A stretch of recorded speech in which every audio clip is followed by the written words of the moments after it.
Dans la vidéo d'aujourd'hui, je vais vous démontrer qu'il est possible de réussir en Afrique étant de la diaspora.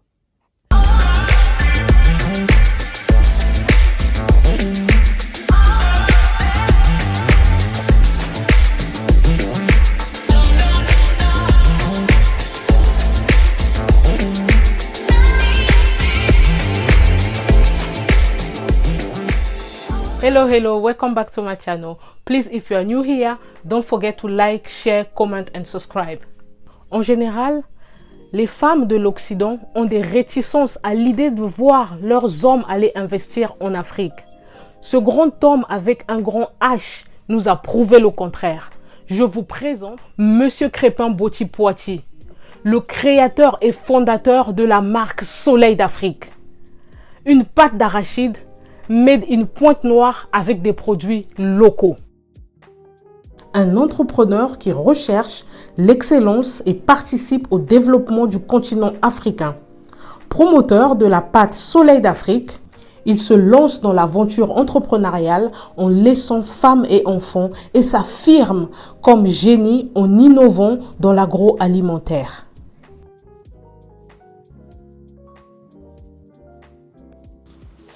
Bonjour Aïssa, merci pour l'opportunité que tu me donnes d'intervenir dans ta chaîne. Je te souhaite de passer une bonne année et à tous ceux qui vont me suivre. En fait, ce qui nous a motivé de faire ce produit, c'est que nous avons constaté que la majorité des produits qui sont cultivés chez nous au Congo sont consommés de façon brute. Il n'y a pas de valeur ajoutée et nous nous sommes donnés comme leitmotiv de donner de la valeur ajoutée à tous les produits, sinon la majorité des produits qui sont cultivés au Congo. Et nous avons pensé faire la marque Soleil d'Afrique pour pouvoir donner, comme je dis, de la valeur ajoutée. Et là, nous avons commencé avec la pâte d'arachide. Il y aura plusieurs déclinaisons, pâte d'arachide huile, chips de banane, de manioc. Que Dieu nous prête vie, nous allons arriver à faire toutes ces transformations-là. Donc la motivation a été de mettre à la disposition de la population de la pâte d'arachide propre, 100% bio, produite dans des conditions d'hygiène propre à la consommation humaine, mettre à la disposition de toute la population, donc démocratiser le prix de la pâte d'arachide, faire à ce que tout le monde puisse acquérir une pâte d'arachide proprement produite, mais à bon prix, parce que la pâte d'arachide qui est importée, c'est pas tout le monde qui a 3000 francs pour aller acheter une pâte d'arachide importée à Casino, ça coûte cher. Ceux qui ont des petits moyens s'approprient de la pâte d'arachide fabriquée dans des conditions d'hygiène non acceptables. Donc c'est pourquoi nous avons pensé faire ce produit, parce que la pâte d'arachide c'est un produit très consommé chez nous, mais beaucoup de gens aujourd'hui tournent le dos à la pâte d'arachide parce que la pâte, celle qu'ils achètent au marché, est mélangée avec la levure ou la farine, du coup ça leur fait de la gastro, alors les gens préfèrent ne plus acheter, ou en gros ils achètent l'arachide. Ils vont écraser dans les moulins. Et même dans les moulins, ils vont écraser au marché. C'est des moulins qui ne sont pas nettoyés. Il y a des toiles d'araignée partout, ainsi de suite. Aujourd'hui, il y a beaucoup de cas de maladies. La mortalité est très élevée, mais on ne sait pas pourquoi. Ça peut être parmi les causes de forte mortalité des gens. Donc voilà. Le but, c'est de mettre à la disposition de la population un produit de très bonne qualité. Comment est venue l'idée? C'est parti d'un constat. Déjà, mon leitmotiv, c'était d'investir au pays. Mais après, il fallait trouver des axes d'investissement. Je me suis dit, pourquoi pas transformer des produits que nous consommons chez nous. Et la pâte d'arachide n'est qu'une première déclinaison de la multitude de projets que nous avons. On en a plusieurs et il va être décliné au fur et à mesure. Mais là, nous nous sommes dit, nous nous lançons dans la transformation des produits consommés. Figurez-vous que les producteurs perdent beaucoup de marchandises parce que ça pourrit dans les lieux de culture, tout simplement parce qu'ils n'ont pas les moyens pour les acheminer vers les grands centres de consommation. Alors là, nous allons vers les producteurs, nous récupérons leurs produits, nous les transformons et nous leur donnons une valeur ajoutée. Ça leur fait moins de tracasseries, ça leur permet de couler leurs produits. Figurez-vous que dans les plantations, vous avez par exemple dans les vergers, des mangues qui pourrissent, des oranges, ainsi de suite, alors qu'on peut en faire des confitures. Et ça, il faudrait que les gens y pensent, quoi. Il y a il y a déjà des choses qui se font, des gens qui essaient de transformer et tout, mais c'est pas encore bien vulgarisé.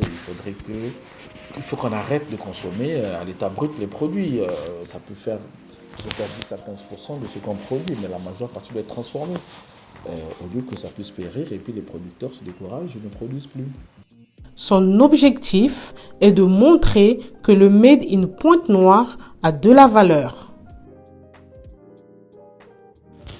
Oui, c'est vrai que c'est une grande problématique parce que nous, en Afrique, on importe tout. On importe tout. Et ça, c'est très dangereux. C'est très dangereux parce que le jour où... alors là, on a vu par exemple avec le problème du Covid, on ne pouvait pas importer certains produits. Et ben, il y en a des business qui sont morts. On importe beaucoup. Alors que on a tout chez nous qu'on peut transformer et commercialiser sur place.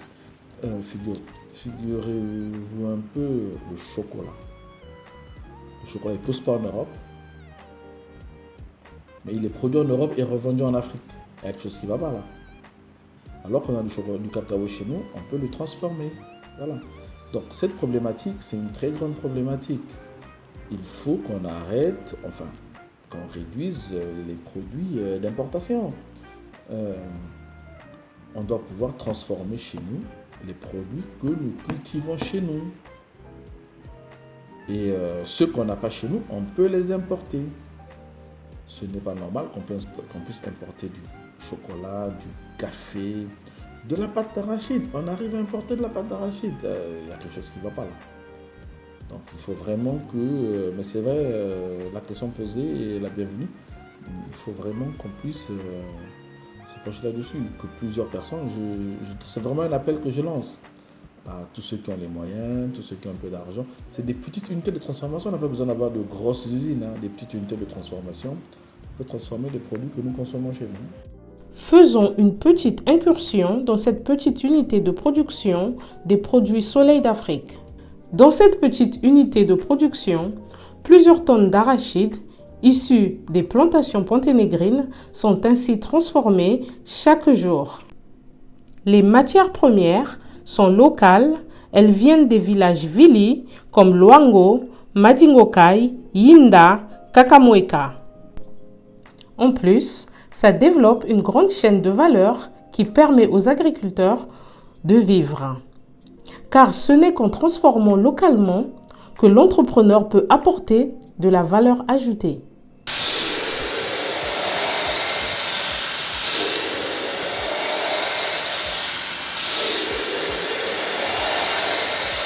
Elle est bien lointaine, l'époque où l'entrepreneuriat appartenait aux Chinois et aux Africains venant de l'Ouest, dans notre pays, le Congo. Si l'entrepreneur a misé sur la qualité de son produit, l'emballage n'est pas à négliger. Un conseil à donner à ceux de la diaspora qui veulent investir, comme j'ai dit tout à l'heure, il faut se lancer. On ne peut pas investir au pays en étant en France, en étant à l'étranger et en investissant sur Internet. Il faut être sur place, il faut être sur le terrain. Moi, je suis resté 1 an pour pouvoir installer l'unité de production, pour pouvoir fiabiliser certains clients. C'est pas encore ça, mais petit à petit, il y a eu la crise, il y a eu le Covid, mais j'ai confiance. Je suis confiant que ça va aller, qu'on va rentrer dans l'équilibre cette année ou peut-être l'année prochaine. Mais il faut être là. Étant dans la diaspora pour investir au pays, c'est pas compliqué. On est congolais, on arrive. Pour vous de se conformer, on se conforme à la législation sur place, on se conforme à tout ce que l'État dit. c'est vrai que les mentalités ne sont pas les mêmes. C'est vrai qu'il y a des administrations qui veulent un peu gratter, qui veulent faire des choses. Mais bon, il faut se conformer, c'est tout. Après, mais c'est vrai qu'on a beaucoup d'a priori sur l'investissement au pays, mais il faut se lancer. C'est pas facile, je dirais pas que c'est facile. Je peux pas vous expliquer ici tous les soubresauts auxquels on a été confrontés, mais on fait avec. Adepte du Made in Pointe-Noire, pour s'imposer dans les rayons des supermarchés tels que Casino, la marque Soleil d'Afrique est présente dans plusieurs points de vente à travers le territoire congolais. Elle est surtout connue pour la pâte d'arachide et elle va bientôt sortir plusieurs déclinaisons.